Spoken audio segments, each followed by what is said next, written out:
Hello guys, स्वागत है आपका हमारी सीरीज HTML में। लास्ट जो हमारा सेगमेंट था उसमें हमने वीडियो टैग के बारे में सीखा था। कैसे हम हमारे HTML के वेब पेज में वीडियो ऐड कर सकते हैं, कैसे हम उसमें सोर्स ऐड करते हैं, फाइल ऐड करते हैं, अलग अलग कंट्रोल्स उसमें हमने देखे थे, जैसे कि auto play, loop, mute, poster से हमने एक इमेज भी ऐड करी थी। सो ये जो अलग अलग एट्रीब्यूट्स हमने ऐड किए थे वीडियो टैग के अंदर। सो मैं आशा रखता हूँ कि आपने जो सारे हमारे जो वीडियो टैग था उसका जो प्रैक्टिकल था वो आपने परफॉर्म किया होगा। अगर आपको प्रैक्टिकल परफॉर्म करने में कोई भी डिफिकल्टी आती है तो आप हमें forum.learn1.com पर बता सकते हैं। हम आपके इश्यूज रेक्टिफाई करके जल्द से जल्द आपको रिवर्ट करने की कोशिश करेंगे। तो आज का जो हमारा सेगमेंट रहेगा वो है HTML SVG पे। आज से हम जो नेक्स्ट कुछ सेगमेंट है उसके अंदर हम ग्राफिक्स के ऊपर ध्यान देने वाले हैं कि HTML के अंदर कैसे हम ग्राफिक्स ऐड कर सकते हैं, कैसे हम इमेजेस नहीं बल्कि कैसे हम एक जो शेप्स होते हैं वो हम ऐड करते हैं, कैसे पॉइंट टू पॉइंट हम शेप्स बनाते हैं वो हम SVG से करने वाले हैं। सो स्टार्ट करते हैं आज का सेगमेंट SVG। सो सबसे पहले क्वेश्चन आता है कि SVG क्या है। सो SVG का फुल फॉर्म है स्केलेबल वेक्टर ग्राफिक्स। जब भी हमें हमारे वेब पेज के अंदर कोई भी शेप ड्रॉ करना होता है या तो कोई भी वेक्टर इमेज बनानी होती है तो उस केस में हम SVG का इस्तेमाल करते हैं। SVG हमें एक फॉर्म देता है। हम SVG की अगर विड्थ एंड हाइट डिफाइन कर देते हैं तो हमें हमारे वेब पेज के अंदर एक पोर्शन मिल जाता है। उस पोर्शन के अंदर हम हमारे जो भी शेप बनाने होते हैं वो हम बना सकते हैं। अगर आपको इनकेस कंप्यूटर ग्राफिक्स के बारे में पता हो तो या तो फिर हमारी जो ओल्ड सिस्टम्स होती थी या तो हमारे जो टीवी होते थे इनिशियली, या उसमें कैसा होता था, जो हमारी स्क्रीन होती है तो स्क्रीन के लेफ्ट मोस्ट कॉर्नर से शुरू होके वन बाय वन एक एक पॉइंट हम खींचे तो वहां पे पॉइंट मिलते जाते थे। ये मैं ऐसा है तो मैं पेंट से इसे डिस्क्राइब कर सकता हूँ। लेट्स से ये हमारा, अगर हमें इसके अंदर टीवी बनाना हो या तो कोई भी सिस्टम बनाना हो, सो लेट्स से ये हमारा अगर मॉनिटर है या तो टीवी की स्क्रीन है तो इसके अंदर जो पिक्सेल्स होते हैं तो वो हमारे लेफ्ट मोस्ट कॉर्नर से शुरू होके एक एक पिक्सल शुरू होता है और पूरा स्क्रीन पिक्सल से भर जाता है अंटिल दिस पॉइंट। जब हम इस पॉइंट पे आते हैं उसके बाद न्यू लाइन शुरू होती है और न्यू पिक्सेल्स शुरू होते हैं सेम वे यहाँ तक के। सो ये हमारा रास्टर स्केल इसे हम कहते हैं। हमारी स्लाइड के अंदर भी इसका टर्म यूज किया गया है, वेक्टर रास्टर ग्राफिक्स। इससे क्या होता है, रास्टर ग्राफिक्स के अंदर हम लोग जब पॉइंट बाय पॉइंट ऐसे कलेक्शन करते हैं तब हमारा स्क्रीन जनरेट होता है। सो ये जो अलग अलग पॉइंट्स हमें यहाँ पर मिल रहे हैं, अगर हम इस पॉइंट्स को कनेक्ट करते हैं अलग अलग वे से तो हमें शेप्स मिलते हैं। लेट्स से मैं इस अलग अलग पॉइंट्स को कनेक्ट करता हूँ तो मुझे शायद ट्राइंगल मिल सकता है। अगर मैं यहाँ पर कोई पॉइंट्स को कनेक्ट करता हूँ, अगर मैं यहाँ पे किसी 3 पॉइंट को कनेक्ट करता हूँ तो मुझे यहाँ भी ट्राइंगल मिल सकता है, मुझे सर्कल मिल सकता है, या तो यहाँ पे किसी पॉइंट्स को अगर मैं कनेक्ट करता हूँ मुझे स्क्वायर। सो यहाँ पे रास्टर वेक्टर स्केल में क्या होता है, हम पॉइंट्स को आइडेंटिफाई करते हैं और लीनियर वे में उस पॉइंट्स को कनेक्ट करते हैं।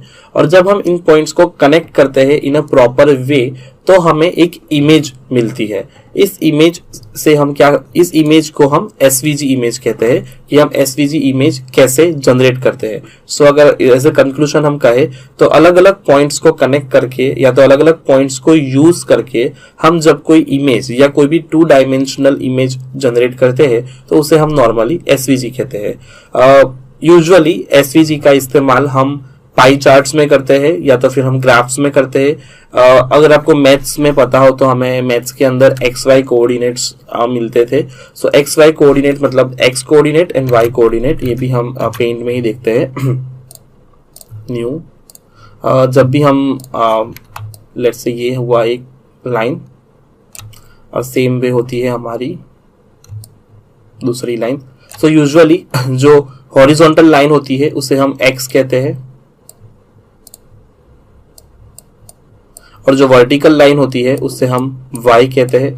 सो X और Y की कोऑर्डिनेशन से हमें ग्राफ्स बना सकते हैं हम लोग। सो X के ऊपर अगर हम जैसे कि यहाँ पर 1 2 3 4 इस तरीके से जब हम आगे बढ़ते हैं तो हमें इसी चीज को हमारे कंप्यूटर स्क्रीन के ऊपर इसे अप्लाई करना है। सो अगर हम इसे एक कंप्यूटर स्क्रीन आइडेंटिफाई करते हैं तो ये मेरे कंप्यूटर की स्क्रीन है और यहाँ पे x कोऑर्डिनेट और y कोऑर्डिनेट मिलता है।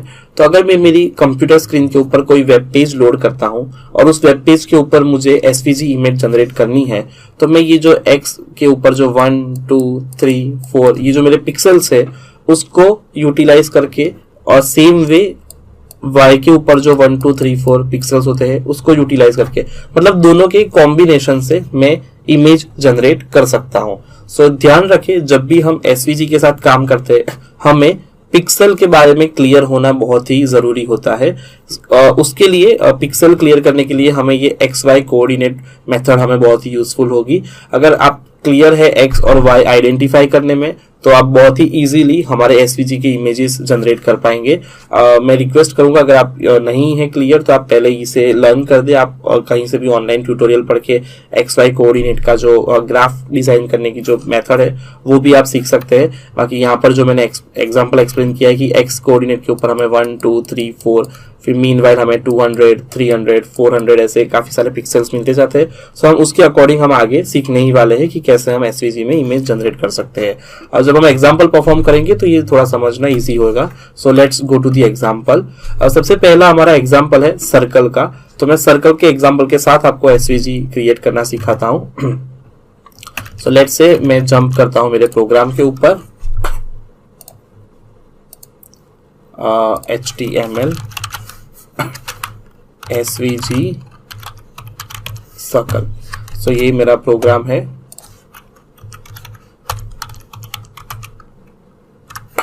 ओके, तो ये मेरा प्रोग्राम हो गया SVG सर्कल का। अब मुझे इसके अंदर सबसे पहले डिफाइन करना है कि मुझे एक SVG इमेज बनानी है। तो SVG इमेज बनाने के लिए सबसे पहला टैग आता है मेरा SVG का, जैसा कि आपने यहाँ देखा SVG लिखा हुआ है। So let's type SVG। Okay, so SVG के अंदर दूसरा है विड्थ एंड हाइट। अगर मुझे SVG इमेज जनरेट करनी है तो सबसे पहले मुझे एक पर्टिकुलर पोर्शन आइडेंटिफाई करना होगा मेरे वेब पेज के अंदर कि किस पोर्शन के अंदर मुझे ये इमेज या तो ये SVG इमेज जनरेट करनी है। सो अगर मेरी इमेज उस पोर्शन के अंदर है तो वो विजिबल होगी, अगर मेरी इमेज उस पोर्शन के बाहर जा रही है तो वो मुझे विजिबल नहीं होगी।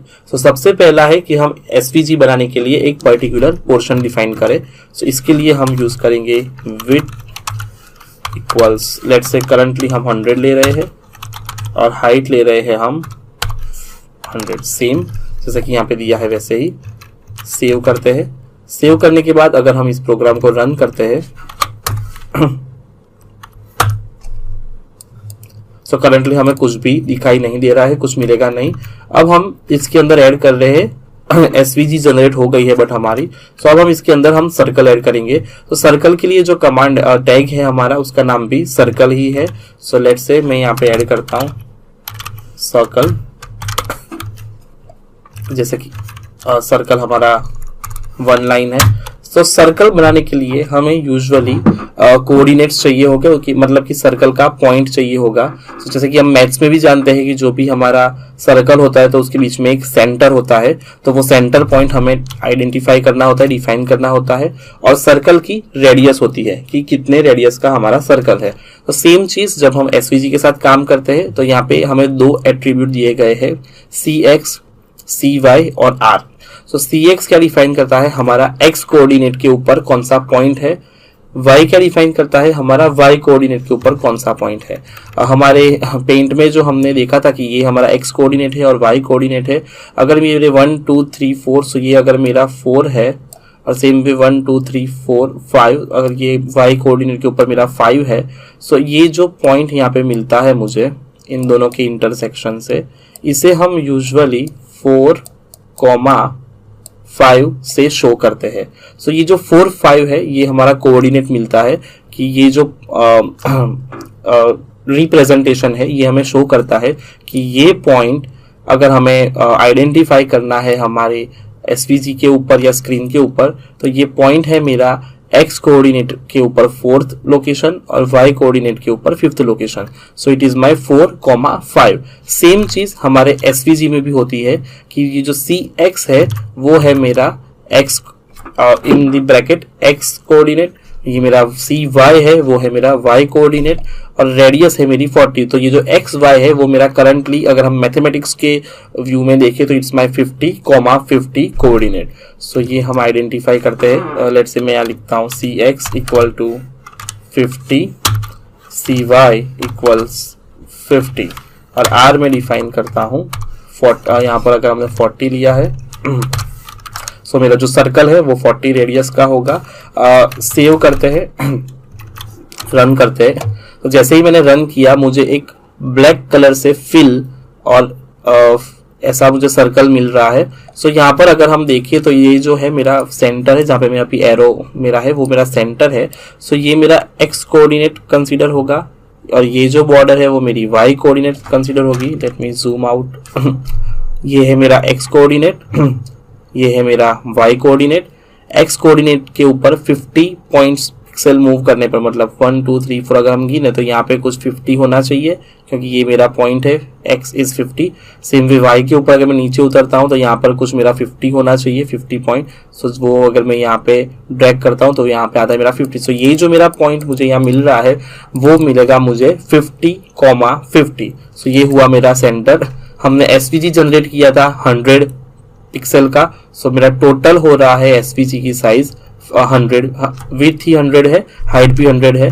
मेरा रेडियस मतलब 50 पॉइंट से यहाँ तक का रेडियस हो रहा है मेरा 40। सो टोटल मेरा सर्कल होगा, डायमीटर इसका कुछ 80 होगा। सो लेट्स से अगर मैं इसकी मेरा जो सर्कल है उसकी मैं रेडियस बढ़ा के अगर 40 की जगह 50 करता हूं तो वो मेरा पूरा जो एसवीजी है उसे कवर कर लेगा। तो ये मेरा एसवीजी कवर हो रहा है।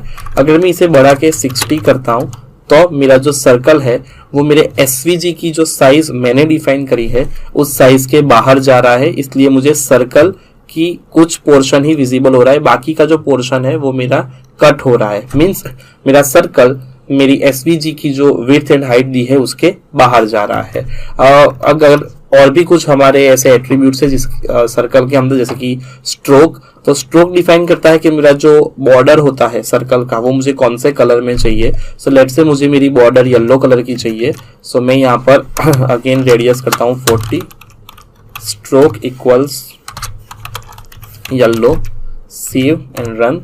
सो यहाँ पर आप देख सकते हैं कि मेरा अंदर से ब्लैक है लेकिन बाहर से ये कुछ येलो दिखाई दे रहा है, येलो कलर की लाइट जैसा दिखाई दे रहा है। मीन्स मेरा जो स्ट्रोक है सर्कल की जो आउटर लाइन है वो मुझे येलो मिल रही है। नेक्स्ट है स्ट्रोक विड्थ, मुझे कितना मोटा मतलब विड्थ मुझे कितनी चाहिए मेरे सर्कल की। सो मैं लेट्स से यहाँ पे ऐड करता हूँ स्ट्रोक विड्थ इक्वल्स 4, रन करते हैं। सो यहाँ पर हमें विड्थ हमारी बढ़ जा रही है, कुछ येलो कलर मेरा कुछ 4 पिक्सल जितना ब्रॉड मिल रहा है। लास्ट एट्रीब्यूट है फिल। फिल से हम करंटली डिफॉल्ट कलर मेरा ब्लैक है, अगर मुझे उसे चेंज करना है तो मैं उसके अंदर फिल इक्वल्स कोई भी कलर ले सकता हूँ। लेट्स से हमने एग्जांपल में रेड दिया है तो ये रेड लेते हैं। येलो कलर थोड़ा सा हमें दिखाई नहीं दे रहा है तो इसका हम ग्रीन कर देते हैं। ओके, सो यहाँ पर आप देख सकते हैं कि ये हमारी कलर ग्रीन कलर में हमारी बॉर्डर मिल रही है, फिल स्ट्रोक मिल रहा है हमें सर्कल का, और इनर जो सर्कल है वो हमारा रेड कलर में मिल रहा है। तो ये हमने यूजिंग एसवीजी एक सर्कल जनरेट किया है। सो यहाँ पर हमने खास तो जो आज सीखा है वो ये है कि हम स्क्रीन को कैसे एक्स एंड वाई कोऑर्डिनेट्स में डिस्टिंग्विश करते हैं, डिस्ट्रीब्यूट करते हैं, कैसे हम सेंटर पॉइंट आइडेंटिफाई करते हैं। ये जो सेंटर पॉइंट है वो मेरा एसवीजी के साथ है। एसवीजी मैंने डिफाइन किया था 100 पिक्सल का। सो मेरा सर्कल अगर मुझे 100 पिक्सल की हाइट एंड विड्थ वाले स्क्वायर के अंदर फिट करना है तो मुझे अकॉर्डिंगली मेरी हाइट एंड विड्थ मेंशन करनी होगी। तो ये हुआ मेरा सर्कल। सर्कल में यहाँ पे जैसा कि स्लाइड में लिखा है CX, CY and R are attributes of circle tag. So जब भी हम सर्कल बना रहे होते हैं सो जो मैंडेटरी एट्रीब्यूट्स है हमारे वो है CX, CY और R। अगर हम स्ट्रोक विड्थ या फिल नहीं ऐड करते हैं तो इट्स फाइन, स्टिल हमारा सर्कल जनरेट होगा। लेकिन अगर हम एक्स वाई और आर, सी एक्स सी वाई और आर नहीं देते हैं तो हमारा सर्कल एनी हाउ जनरेट नहीं होने वाला है। नेक्स्ट इंपॉर्टेंट थिंग ये है, अगर हम कोई और शेप जनरेट कर रहे हैं, लेट्स से सर्कल की जगह पर रेक्टेंगल जनरेट कर रहे हैं, तो ये जो हमारे एट्रीब्यूट्स है C x C Y and R, वो रेक्टेंगल के अंदर काम नहीं करेंगे। रेक्टेंगल जनरेट करने के लिए रेक्टेंगल के खुद के एट्रीब्यूट्स है जो हम आज देखने वाले हैं। सो यहाँ पर जो मेक श्योर करने वाली चीज है वो ये है कि जो एट्रीब्यूट जिस शेप के लिए डिफाइन किए गए हैं वो एट्रीब्यूट हम उस शेप के लिए ही यूज करेंगे। स्ट्रोक विड्थ फिल जैसे एट्रीब्यूट तो हम यूज कर सकते हैं क्योंकि वो जनरल एट्रीब्यूट है, वो हम दूसरे शेप्स में भी यूज कर सकते हैं। लेकिन जब हम स्पेसिफिकली अलग अलग शेप्स के बारे में बात करते हैं तो यहाँ पर सर्कल के लिए मैंडेटरी एट्रीब्यूट्स हमारे C x C Y and R है जो हम इलिप्स या रेक्टेंगल में यूज नहीं कर सकते हैं, वो ओनली एंड ओनली सर्कल में ही यूज करेंगे। तो ये था हमारा सर्कल कि एसवीजी में सर्कल कैसे डिफाइन होता है। नेक्स्ट है हमारा इलिप्स। इलिप्स अगर आपको पता हो तो सर्कल जैसा ही दिखता है लेकिन उसका शेप काइंड ऑफ एग जैसा हमारा शेप होता है इलिप्स का। सो इलिप्स कैसे जनरेट करना है वो हम आज देखते हैं। So let's go to the same program. अब हमारा जो ये प्रोग्राम है सर्कल का, उसी में हम लोग दूसरा शेप ऐड करते हैं। सो मैं इसका नाम जो एसवीजी सर्कल दिया था उसकी जगह पर मैं SVG circle ellipse and rectangle कर देता हूं, सेव। और प्रोग्राम का नाम भी मैं अपडेट कर देता हूं ताकि हमें आइडेंटिफाई रहे, SVG circle ellipse rectangle. Okay, तो ये हमारा प्रोग्राम रन हो रहा है। ओके, अब हमें इसके अंदर इलिप्स ऐड करना है। सो हम सेम चीज करेंगे। हम एक एसवीजी जनरेट कर देते हैं पहले तो, और यहाँ पे हमारे एग्जाम्पल में हमने थोड़ी सी बड़ी विड्थ रखी है क्योंकि इलिप्स हाइट में कम होता है और विड्थ में ज्यादा होता है अगर हम उसे एक हॉरिजॉन्टल इलिप्स जनरेट कर रहे हैं। अगर हम वर्टिकल विद इलिप्स जनरेट कर रहे हैं तो वो हाइट में ज्यादा बड़ा होगा और विड्थ में कम होगा। सो करंटली मैं विड्थ के अंदर कुछ 200 दे देता हूँ रैंडमली, और विड्थ में 500 दे देता हूँ और हाइट में 200 दे देता हूँ। रैंडमली हम दे रहे हैं क्योंकि मुझे एक हॉरिजॉन्टल इलिप्स जनरेट करना है। सेव। अब नेक्स्ट है इलिप्स। तो इलिप्स जनरेट करने के लिए जो हमारा टैग है उसका नाम भी इलिप्स ही है। जैसे सर्कल में सर्कल था वैसे इलिप्स में इलिप्स है। सो लेट्स से मैं यहाँ पर लेता हूँ इलिप्स। तो इलिप्स के अंदर सर्कल के अंदर सी एक्स सी वाई आर मैंडेटरी थे, वैसे ही इलिप्स के अंदर सी एक्स सी Y R X R Y mandatory है। इलिप्स जो हमारा शेप होता है, लेट्स से हम गूगल के अंदर कुछ इलिप्स के शेप्स देखते हैं।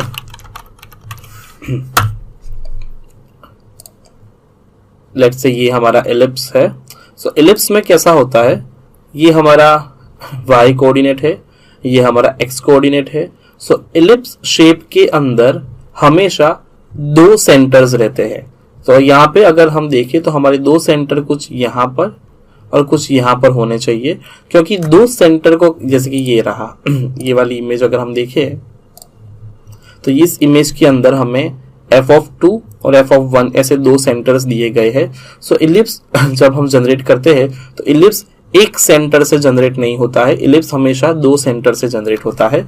तो इसी वजह से हमारा जो इलिप्स का टैग है उसके अंदर भी हमें दो दिए गए हैं, एक है सी एक्स सी वाई और हमें रेडियस भी दो दी गई है r x and r y, जो डिफाइन करती है हमारी एक्स से हमारी रेडियस क्या है और y से हमारी रेडियस क्या है। सो दैट्स वाई यहाँ पे जब इलिप्स के साथ हम काम करते हैं हमें दो रेडियस के साथ काम करना होता है। तो सबसे पहले हमारा सेंटर दिया गया है यहाँ पे C x C Y. So let's say मैं यहाँ पे लेता हूँ C X and C Y. Example में हमने लिया है 280 और है हमारा R X radius from X coordinate, वो हमने लिए कुछ 70 और आर वाई जो हमने लिए कुछ 50। सो इसे हम सेव करते हैं और रन करते हैं। ओके, ये रन नहीं हो रहा, मतलब हमने कुछ गलत इसके अंदर डिफाइन किया है। ओके, ये let me hard refresh the page. Hard refresh का मतलब होता है कंट्रोल F5 के साथ करना। सो यहाँ पे ओके, सो हार्ड रिफ्रेश से ये आ गया है। कभी कभी ऐसा होता है कि जब हम पेज रन करते हैं तब हम अगर F5 प्रेस करते होते हैं रीलोड के लिए तो हमारा जो पेज है वो लोड नहीं होता है। बट अगर हम उसे फोर्सफुली लोड कराना चाहे तो उस केस में हम कंट्रोल और उसके साथ F5 दोनों की साथ में प्रेस करते हैं तो हमारा पेज लोड होता है। सो आप देख सकते हैं कि मेरा जो इलिप्स है एक एग जैसा शेप है, एक इलिप्स जनरेट होके आया है। सो ये है मेरा इलिप्स का कोड और ये इलिप्स जनरेट हो गया है। सो हमें इलिप्स के अंदर अब कुछ और ऐड करनी है जो उसके एट्रीब्यूट्स दिए गए हैं, जैसे कि यहाँ पे स्टाइल दिया है। स्टाइल में है fill, stroke and stroke width. तो हम सब कुछ ऐड करेंगे। स्टाइल एक्चुअली CSS है। स्टाइल लेट्स से फिल येलो कलर से हम फिल करा रहे हैं। स्ट्रोक हम लेते हैं रेड और स्ट्रोक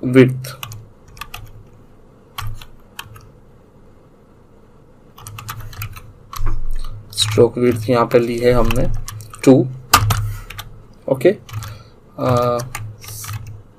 सेव करते हैं, इसे रन करते हैं। तो यहाँ पे हमारा इलिप्स हमें कलर पे मिल रहा है कि हमने जो इनसाइड कलर है वो येलो ले लिया है और आउटसाइड जो है वो हमने येलो रेड कलर की स्ट्रोक दी है। लेट्स से अब मुझे इस इलिप्स को जो करंटली मेरा 70x मतलब उसकी रेडियस 70 है उसको मैं और थोड़ा ब्रॉड करता हूँ और इसकी जगह पर मैं 100 कर देता हूँ। सो रीलोड करने पर ये मुझे थोड़ा सा और ब्रॉड मिल रहा है। सो जब हम इस इलिप्स को हमें और ब्रॉड करना हो, मतलब हॉरिजॉन्टली ब्रॉड करना हो, तो हम हमारी जो x रेडियस है उसे बढ़ा सकते हैं। अगर हमें हमारे इलिप्स को ऊपर की साइड बड़ा करना हो सो हम इसकी जो y है उसे हम बढ़ा सकते हैं। जैसे मैं यहाँ पर देता हूँ 70 रीलोड, तो मेरा ऊपर की साइड बढ़ रहा है।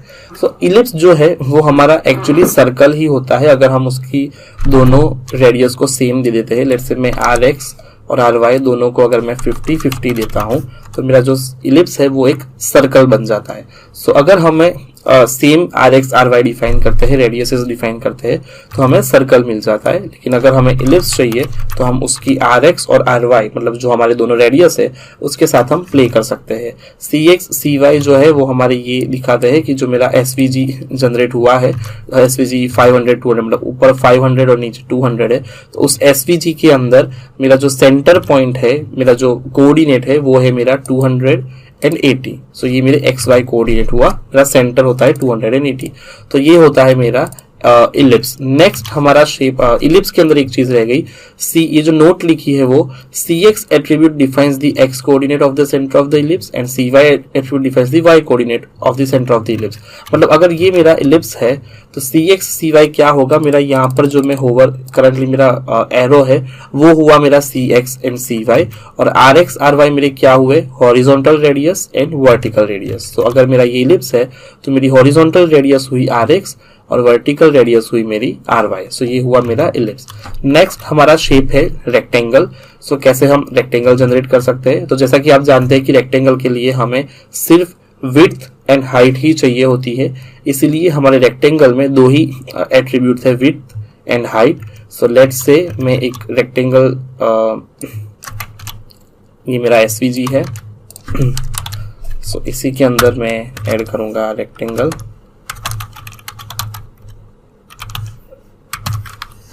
के अंदर मैं विड्थ देता हूं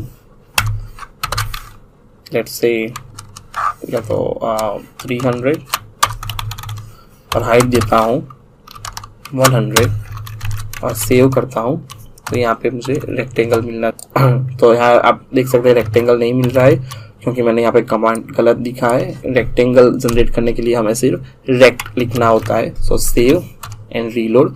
जैसे ही मैंने रीलोड किया मुझे यहाँ नीचे एक रेक्टेंगल मिल रहा है ब्लैक कलर से फिल किया हुआ और इसकी बॉर्डर भी हमें ब्लैक ही मिल रही है। तो ये हो गया हमारा रेक्टेंगल। आप देख सकते हैं कि इसकी विड्थ 500 है और हाइट 200 है SVG की।